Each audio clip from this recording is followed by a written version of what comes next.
Since you talk about higher conscious of living and it has a great impact on health, how does overall detox and fasting help your mind, body, soul function in holistically?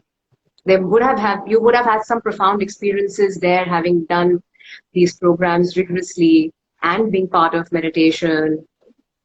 So I wanted to get some insights there. So the biggest problem that humans are having as a species is that we are completely departed from the ways of nature, right? And because we are completely out of sync with nature, we are living an experience that is completely distorted. And we Mhm. are and it's the prime example is that example that I gave you before, how everybody has body sensations that they call hunger that have nothing to do with hunger itself, but because we call them hunger, we are prompted to eat. So everybody's overeating. But what we are eating is also not what nature provided. Right. It's instead of foods that nature provide, we eat edible products.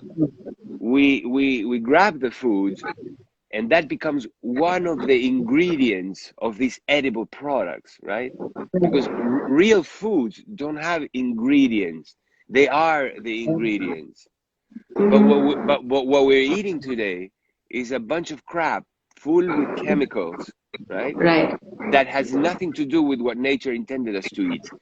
And in Mhm. that is where a lot of the problems of the modern world begin. So first of all, because we are not supposed to have breakfast, lunch, and dinner. That's not the way that nature designed it.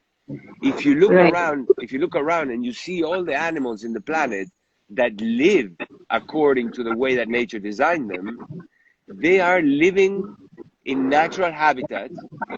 They are looking for food most of the time, and when they find it, they have a feast, and then Correct.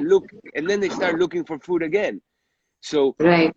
imposed by nature is this cycle of feasting and fasting, right?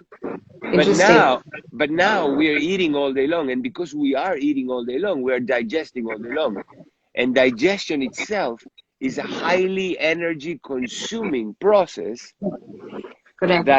that doesn't allow all the other functions and processes to be fulfilled optimally. So Mhm. just that little example of the way that we as humans eat, what we eat, how often we eat, how much we eat. And there's other things like who we eat with and what we do while we eat. A lot of people eat walking and worrying.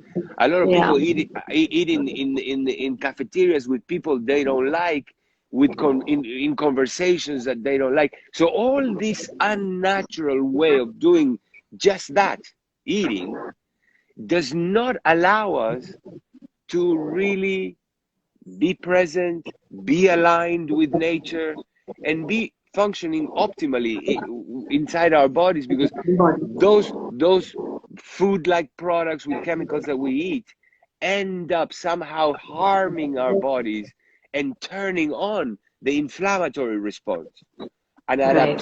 an adaptation and survival mechanism that also consumes a lot of energy and resources from the body.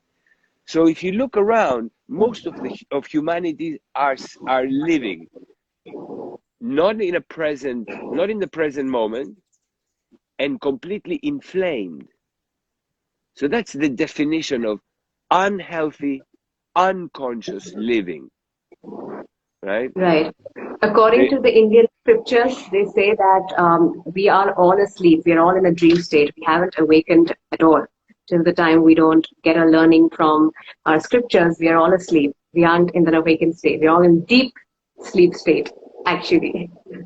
yeah, when I say that somebody should become fully present, what I am saying is fully awake, right? It's the same thing. Not being present is what I call being asleep, and being Right. fully present is what I call being awake.